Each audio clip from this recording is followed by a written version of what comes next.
Buenas tardes, queridos seguidores de Norte Sostenible. Nos encontramos esta mañana en las instalaciones de la Cámara de Comercio de Piura con el doctor Mateo Gómez para sostener una conversación dentro del programa Piura Sostenible, una iniciativa que busca discutir los temas urgentes de la región junto a líderes sociales, autoridades y expertos en la materia.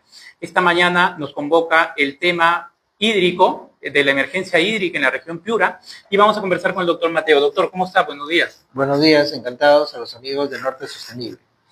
Doctor, comencemos por lo urgente. Tenemos una crisis hídrica encima. ¿Cuáles son los sectores productivos más afectados en la región? Ya, bueno, en primer lugar, la crisis hídrica la estamos padeciendo ahora, pero hay que decir que ya sabíamos que teníamos a puertas una crisis hídrica, ¿no? Y sin duda que antes que pensar en los sectores productivos, a los que voy a hacer referencia ahora, hay que pensar en la población, ¿no? Porque la población es la primera que se va a ver afectada, la población de Piura, de Sullana, de Tamborán, etcétera, de las provincias de Piura. Y ahora sí, en cuanto a los sectores productivos, sin duda que el principal sector productivo en el que tendremos que pensar son los cultivos permanentes. Y en Piura hay una gran área en los últimos años de frontera agrícola dedicada a los cultivos de agroexportación.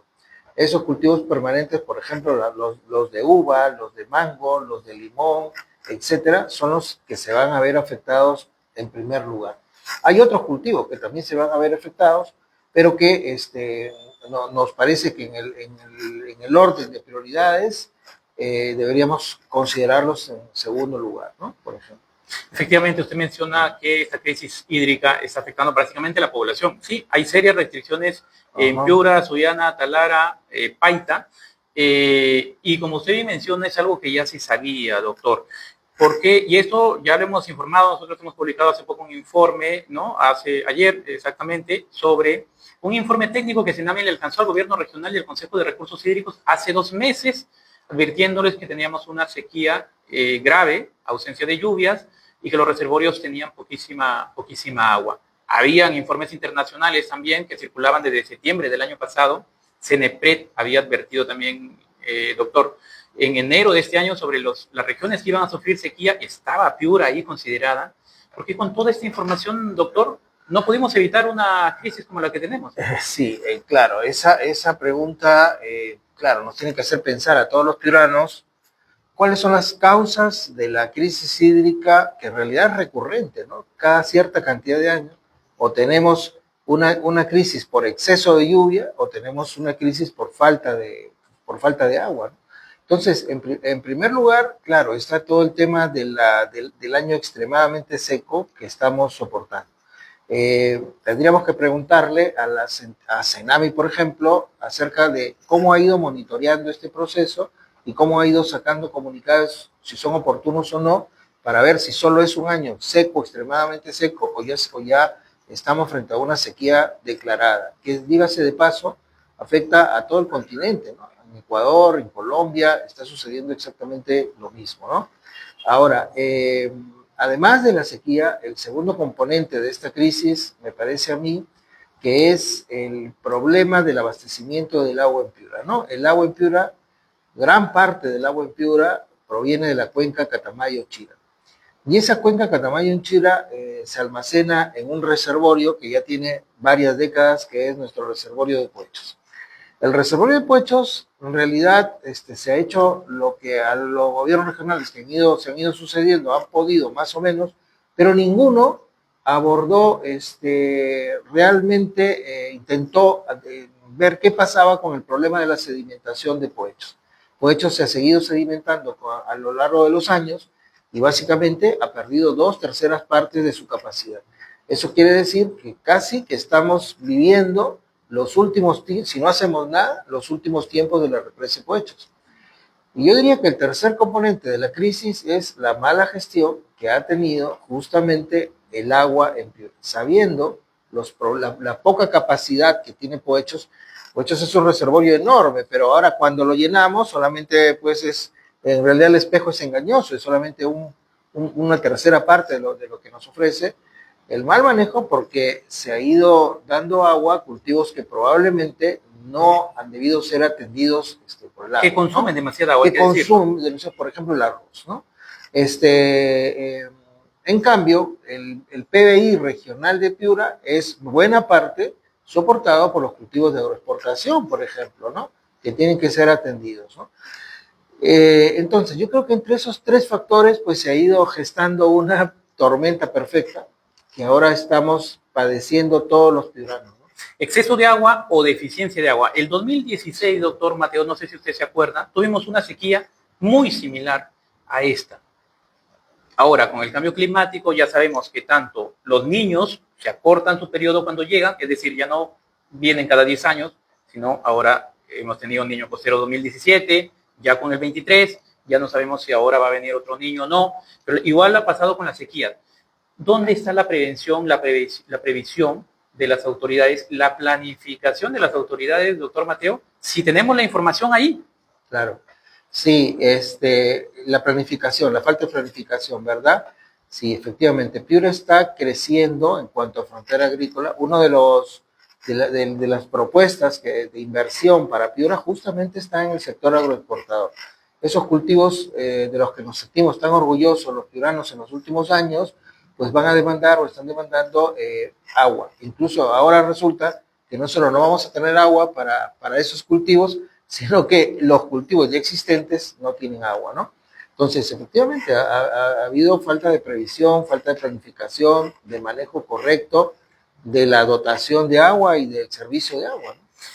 Yo creo también, doctor, coincido con usted, pero hay un tema de priorización. Usted sabe que tenemos problemas miles. Más en Piura, en el Perú, somos un cúmulo de problemas, pero yo creo que los gobernantes deberían priorizar. ¿Cuáles son los temas, a su juicio, que deberían priorizarse? Ahora el agua, obviamente, ¿no? ¿Qué temas deberían priorizarse para las próximas décadas? Bueno, sobre este tema que me preguntas de la crisis del agua, creo que ahora mismo necesitamos una declaratoria de emergencia para que se puedan movilizar partidas presupuestales y se pueda paliar de alguna manera la emergencia hasta que la estacionalidad lo permita. Pero sí es verdad que tenemos que dar una solución definitiva a este problema, ¿no? ¿Qué hacemos con la represa de Poechos, ¿no? Para que este gran problema no ponga en riesgo el 70% de la superficie agrícola que tenemos ya sembrada en Piura, 100.000 hectáreas de cultivos que van a verse afectados, ¿no? Sabemos por los agricultores que, por ejemplo, el limón se está empezando a caer de la planta, justamente por el estrés hídrico que está sufriendo la planta, ¿no? Entonces, para empezar, también otra de las graves consecuencias que hemos tomado nota de los productores es que, por ejemplo, los que están cosechando mango están retirando el mango antes de tiempo para evitar justamente ese estrés hídrico y vamos a exportar mango con un calibre menor. Pequeño, ¿no? mango pequeño. Al que debíamos vender hacia el exterior, ¿no?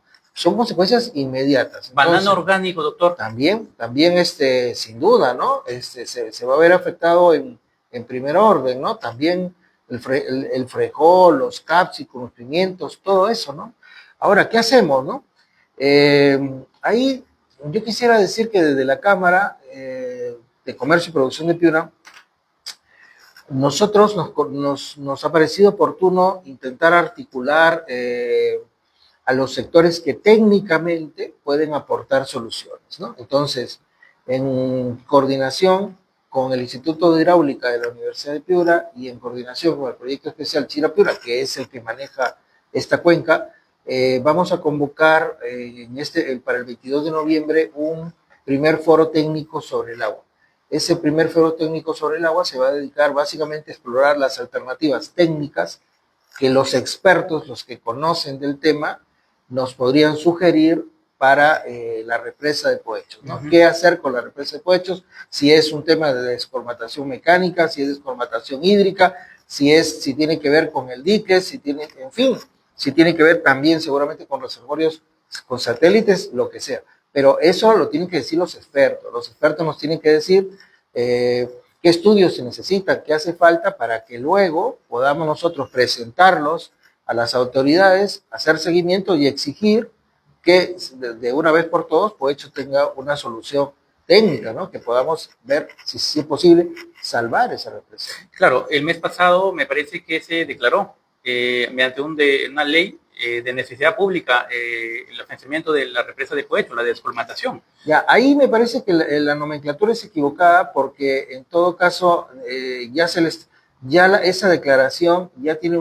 el nombre de una solución técnica que no sabemos si es la adecuada, ¿no? Lo que ha tenido que sacar el nombre me parece que debió ser en todo caso, pues no sé, declaratoria no sé, no de afianzamiento necesariamente la represa de Cohecho, ni necesariamente de descolmatación, sino un nombre más amplio, pero como sea, sí, eso es oportuno y ahora tendremos que explorar esos caminos técnicos, ¿no? Doctor, usted hablaba de que se está retirando el limón y que también están retirando el mango los productores para tratar de salvarlo, sí, ¿no? Porque no sabemos esto, según los pronósticos de tsunami, no va a haber lluvia, estamos en un año extremadamente seco.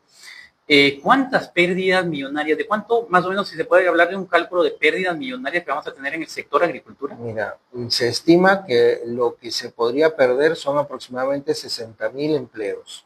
El sector agroexportador es un sector que genera mucho empleo y ojo, mucho empleo formal y mucho empleo formal femenino. Entonces, es el empleo que necesitamos justamente. Y lo que está en riesgo son 60,000 puestos de trabajo en caso de que se perdiera el 60% de la producción por esta crisis hídrica, ¿no? Eso aproximadamente representa 1.300 millones de soles de pérdida monetaria que podría sufrir la región Piura, ¿no? Entonces, es una cantidad muy importante, muy grave, muy delicado el tema, que esperemos pues que no llegara a esto, ¿no? ¿Cuáles son las soluciones que usted plantea o que han planteado de la Cámara de Comercio para intentar salvar lo poco que queda, digamos? No, como ahora decía, hace falta ahora la declaratoria de emergencia y que rápidamente aportemos entre el gremio empresarial en este caso, entre sociedad civil, la academia, las universidades y el Estado, aportemos una solución técnica que el Estado pueda realmente afrontar para salvar esa represa, ¿no? Doctor, hablemos del sector turismo, que es un sector también importantísimo en la región Piura, somos una zona de playas. ¿Cómo puede afectar esta crisis hídrica a este sector?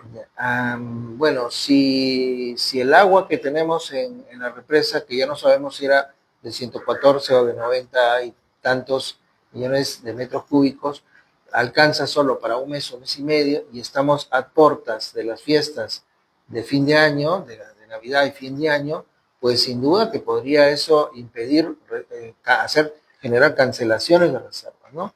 No solo los visitantes que van a leer estas noticias van a tener miedo de venir a Piura porque no van a tener servicio de agua, sino que además los propios hoteles, para poder cuidar el servicio que ofrecen, seguramente van a tener que cerrar, ¿no? Entonces, esperemos no llegar a esto, esperemos que podamos de alguna manera, con medidas de emergencia, EPS Grau, con la activación de pozos, con limpieza de pozos, con todo lo que tenga que hacer, paliar esta situación, ¿no? ¿Cuál es la oferta hotelera en la región Piura? Bueno, ahí no tengo el último dato sobre la oferta hotelera, ¿no? Pero la principal oferta hotelera está concentrada obviamente en la región playa en este momento, ¿no? Es la que pasa hacia las playas, ¿no? Y esa es la primera que va a sufrir.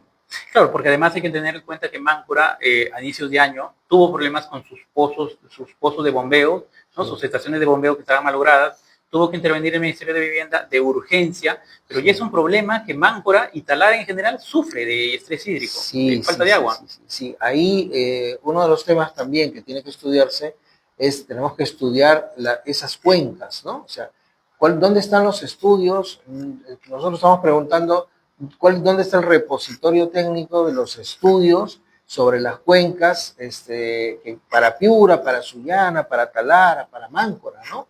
Entonces, ¿tenemos agua o no tenemos agua? O sea, esa es la pregunta, eso es lo que queremos, ese espacio es el que queremos de discusión técnica, es el que queremos generar para poder realmente plantear soluciones, no solo para Piura, sino también, como tú mencionas, para Máncora, para Talara, que realmente dependen de un solo punto, y eso también no está bien.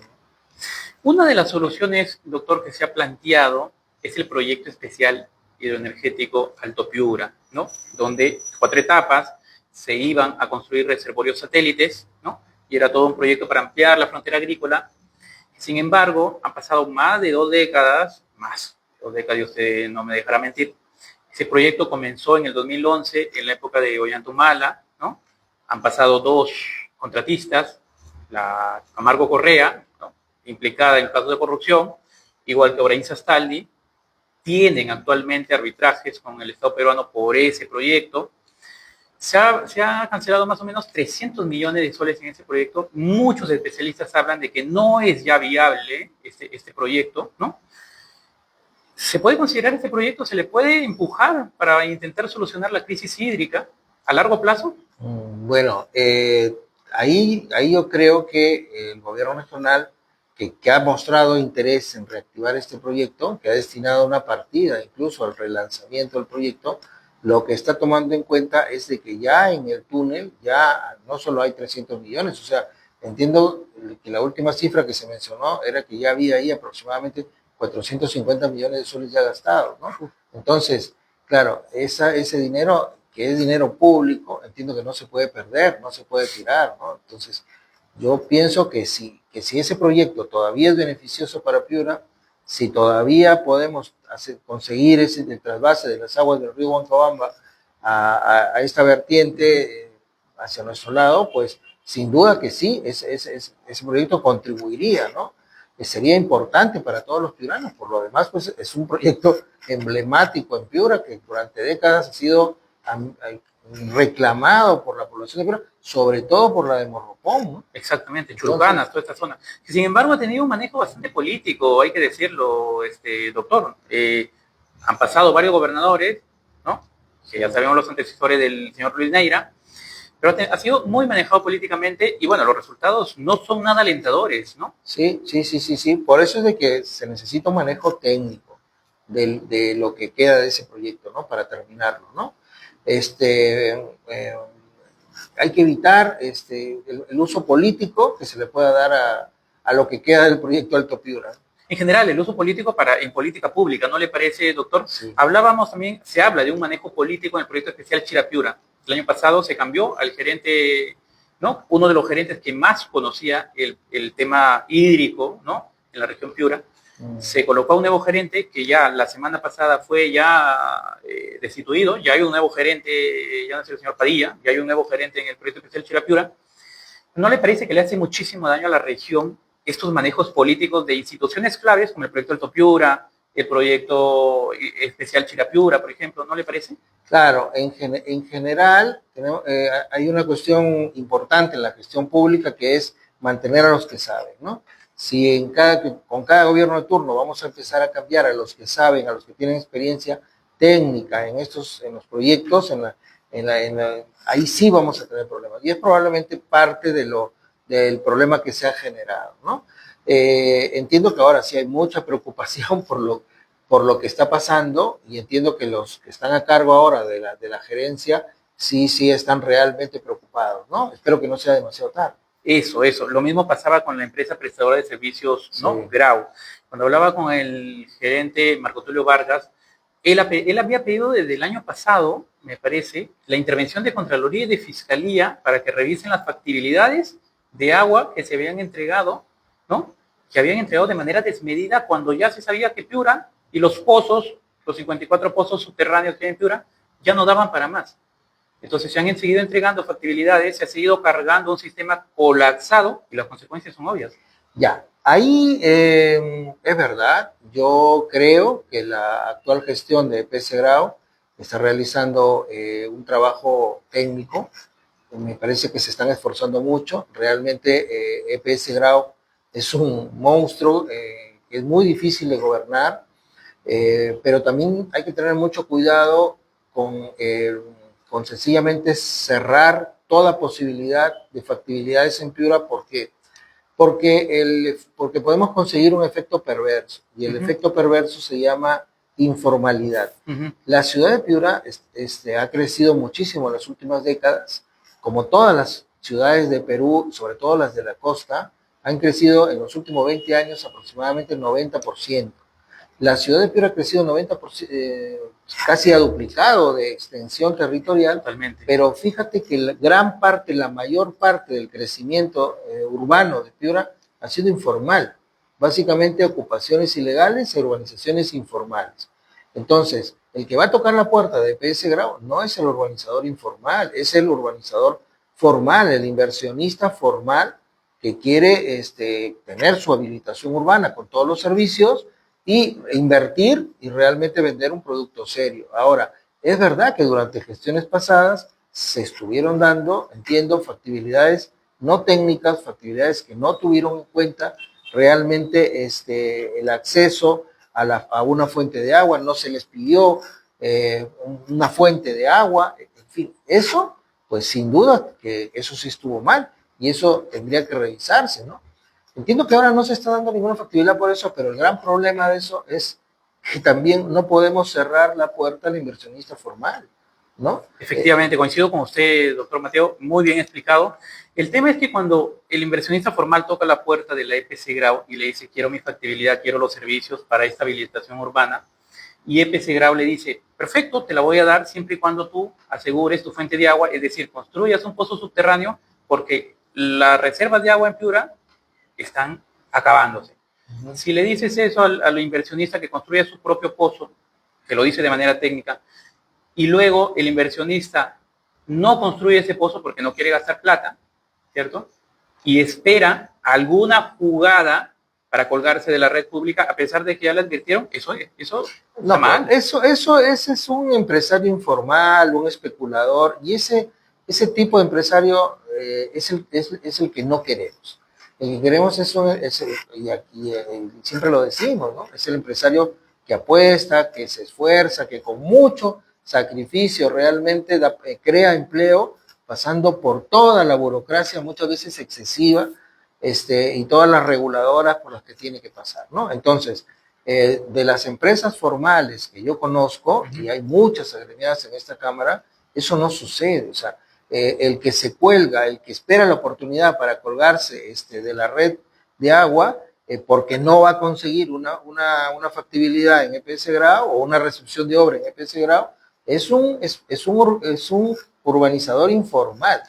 Ese no tenemos por qué resguardar, representarlo de ninguna manera, ¿no? Entonces, lo que creo más bien que ahora EPS Grau, que está en proceso de recuperación, porque hay que decir que ha ido bajando con los años la deuda que mantenía con el Estado, cada vez es menos, pero todavía es una deuda muy grande, ¿no? Muy grande.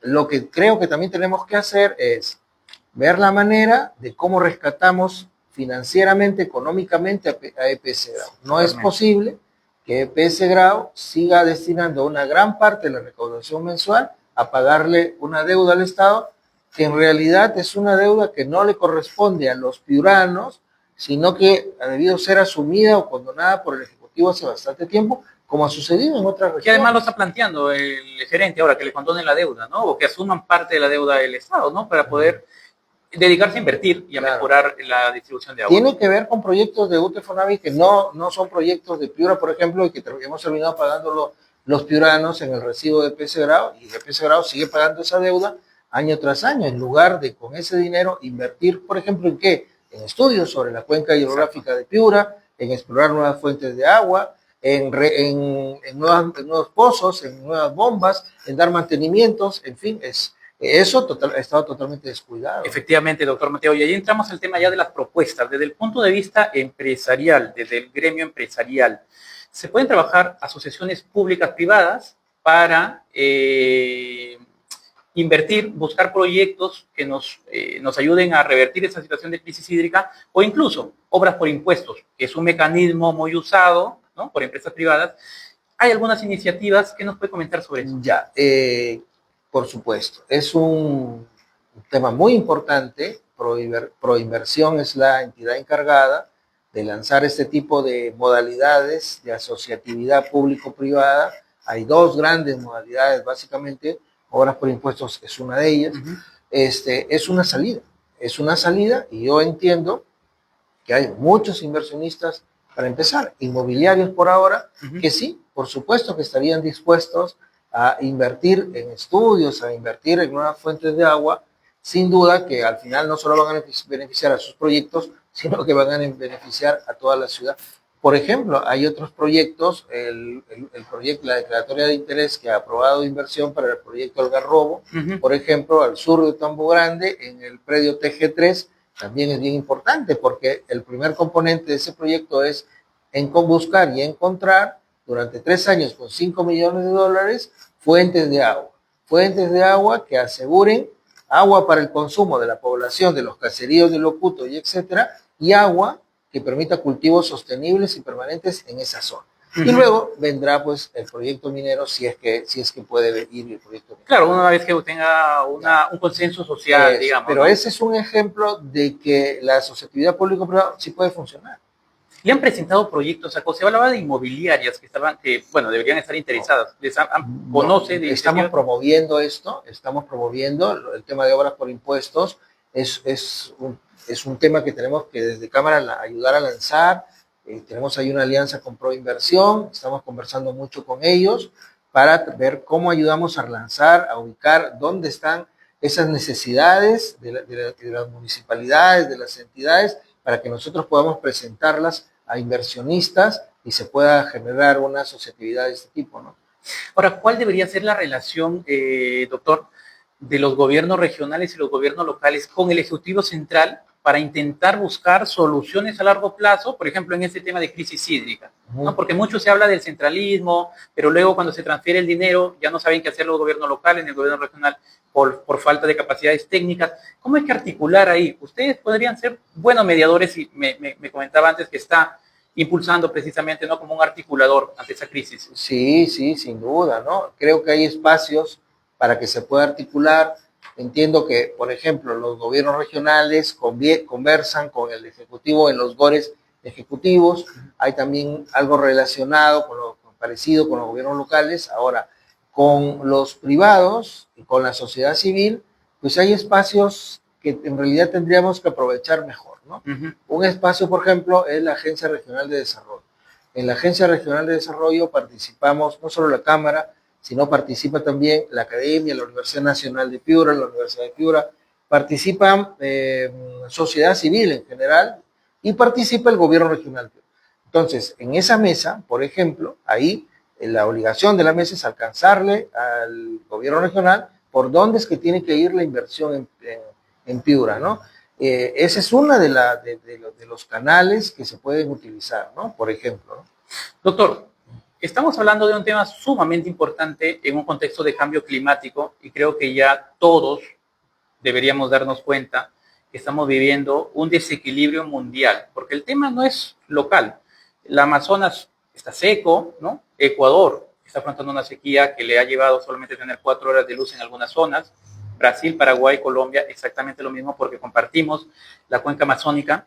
Considera que el recurso hídrico, el tema del recurso hídrico debe ser una política ya gubernamental y transversal en todo el Perú, digamos. Sí, sin duda, ¿no? Es decir, hay que priorizarlo sí o sí. El agua tiene que ser un recurso prioritario ahora. Absolutamente. Eso es un recurso prioritario y es el recurso que nos va a generar mayores preocupaciones y donde deberían estar más inversiones en las próximas décadas, ¿no? Sí, precisamente se lo pregunto por eso. Porque ¿considera usted que algunas industrias están teniendo esta visión de que hay que cuidar el agua en vez de desperdiciarlo, en vez de malgastarla o en vez de atentar contra las fuentes de agua? ¿Le parece que hay algunas industrias que deberían mejorar quizás sus planes de sostenibilidad? Sin duda, cada vez eso, aunque no se vea, aunque la población en general no lo perciba, pero en las empresas cada vez hay mejores prácticas, hay buenas prácticas, y más allá de buenas prácticas hay una preocupación y la adopción de estándares internacionales, incluso, ¿no? De certificaciones internacionales sobre el uso del agua. No solo porque sus compradores en el extranjero se lo piden, sino porque las empresas sabemos que estamos obligados, como todos en el Perú, a cumplir con determinados estándares que el Perú se ha obligado a cumplir como parte de los principios rectores del agua. de la ONU. Y uno de ellos es justamente el manejo del agua, el manejo racional del parte agua. de los ODS, ¿no? Es De los parte Objetivos de los Desarrollo ODS, Sostenible. exacto. ¿Cuál cree que son las industrias que deberían preocuparse más por el cuidado del agua, que en el pasado no han tenido buena relación y que han sido denunciadas incluso por esos temas? ¿Cuáles son esas industrias? Mira, el sector más fiscalizado en este tema que duda cabe que es el minero. O sea, las industrias extractivas, minería, hidrocarburos, todo esto, sin duda que es el más fiscalizado y es ahí donde justamente se está avanzando más bien más rápido en el uso técnico del agua, ¿no? Pero hay otros sectores que no han merecido tanta atención. Y para empezar, solo estamos hablando del sector formal. Sí. ¿Qué pasa con el sector informal? El mercado de Piura, que está lleno de emprendedores, de gente muy trabajadora, que realmente es un motor en Piura, aproximadamente estamos hablando de uno de los mercados formales de Piura, porque hay varios, hay 9 u 11 mercados en realidad en toda la zona de mercados, mueven aproximadamente 1 millón de soles diarios. Entonces, y ahí, sin embargo, no necesariamente hay un manejo adecuado del agua, ¿no? Entonces, ahí es donde tenemos que el Estado tiene que llegar también a verificar cómo se está usando el agua. Hablábamos de políticas públicas sostenibles, y ese es un término que, doctor, aquí se discute muchísimo en la Cámara de Comercio, ¿no? Y es un término mundial, ¿no? Que se está hablando del término de sostenibilidad, cómo hacemos el mundo más sostenible, y las políticas públicas ya deberían estar enganchadas con ese término por todo lo que estamos viendo. ¿Le parece que las políticas municipales manejan este término cuando priorizan proyectos donde se malgaste el agua, donde se construye cemento y fierro, por ejemplo, como el Parque de las Aguas, que ha sido criticado, y en este contexto se podría inaugurar el próximo mes, porque así lo dice la programación formal, digamos? Ya. ¿Qué le parece? Bueno, lo que pasa es que probablemente en los gobiernos locales en general, pues no haya sido uno de los temas atendidos, ¿no? Es un tema, como tú bien dices, pero, por el que siempre estamos preocupados en el sector empresarial, ¿no? Que el desarrollo, que el crecimiento, que los emprendimientos tengan que ser sostenibles en el tiempo, ¿no? Pero lo mismo que se nos pide para los privados, muchas veces no se pide en el sector público. Ahí me parece que efectivamente, sencillamente no se toma en cuenta muchas veces este criterio, ¿no? Entiendo que ese proyecto que mencionas tendrá que haber considerado reutilización de la fuente de agua, recirculación, es decir, sería... Pero ¿y si no hay agua, doctor, como ahora? No, entonces... ¿Qué agua va a reutilizar? Claro, entonces sería un absurdo, ¿no? No va a funcionar, no podría funcionar si no hay agua. Y 14 millones al agua. Claro. Paradójico, ¿no? Claro, pero eso tiene que ver entonces con que cada vez, como estamos viendo, es más urgente tener una solución definitiva para que las próximas sequías, porque próximas sequías sí vamos a tener, no nos afecten como nos están afectando. O sea, debe haber un cambio de mirada en la política pública, sobre todo, ¿no? De qué se prioriza y qué no, ¿le parece? Sí, de acuerdo. O sea, el tema no es que no hagamos obra pública embellecedora, estética, y no niego que esta obra que mencionas lo pueda hacer, ¿no? Y lo que yo digo es, no es que Piura tenga que renunciar a ese tipo de obras que hacen manejo de agua, no, lo que tenemos que hacer es conseguir fuentes de agua para Piura, que Piura asegure recursos hídricos a lo largo del año. Ok, doctor, entendido. ¿Qué mensaje en todo caso le daría a los productores, ¿no? Ante esta crisis, ¿no? Usted imagino que se ha reunido con ellos, habrá recibido llamadas de ellos, ¿no? ¿Qué mensaje le daría en este contexto de crisis que estamos viviendo? Tenemos que seguir aportando nada más, tenemos que hacer nuestro mejor esfuerzo en esta crisis, tenemos que seguir trabajando, esperemos que pronto pase estos momentos amargos que mucha gente está sufriendo ahora mismo en el campo. Esperemos que vengan las lluvias, que duda cabe, y mientras tanto nosotros vamos a seguir exigiendo que de una vez por todas se alcancen propuestas técnicas para, por ejemplo, el reservorio de Poechos, para ya poner un granito de arena en un punto concreto, y un granito de arena técnico. No quisiera terminar sin hacerle esta pregunta, doctor. ¿Usted cree que esta crisis termine por afectar y alejar las inversiones en Piura? Eso es lo que tememos. O sea, Piura es una ciudad bendecida por la diversidad productiva que tiene, ¿no? O sea, es una región que no depende de un solo producto. Pero Piura, sin embargo, en competitividad regional está en el puesto 14 entre todas las regiones, está muy lejos, ¿no? Pero Piura es una región extensa donde es difícil llevar servicios a las zonas apartadas, ¿no? Es una región donde tenemos una brecha de infraestructura muy grande todavía que cubrir, ¿no? Si nos retrasamos con relación a ser competitivos, definitivamente estas crisis sí van a afectar a los inversionistas que quieran llegar a esta Piura, que decimos que por qué no, o algún día podría ser como una California, lo tiene todo para hacer. Efectivamente, muy bien, doctor Mateo Gómez, ha estado con nosotros conversando en el programa Piura Sostenible. Es importantísimo, hemos estado discutiendo sobre el tema de la crisis actual del agua y los impactos que ya está teniendo en diversos sectores. Hemos abordado también alguna propuesta de solución. Eso ha sido todo, queridos seguidores. Muchas gracias a todos los que se conectaron al Facebook Live y al TikTok Live. Nos vemos hasta una nueva edición y nosotros seguiremos cubriendo todas las incidencias en torno a esta emergencia hídrica. Que tengan buenas tardes.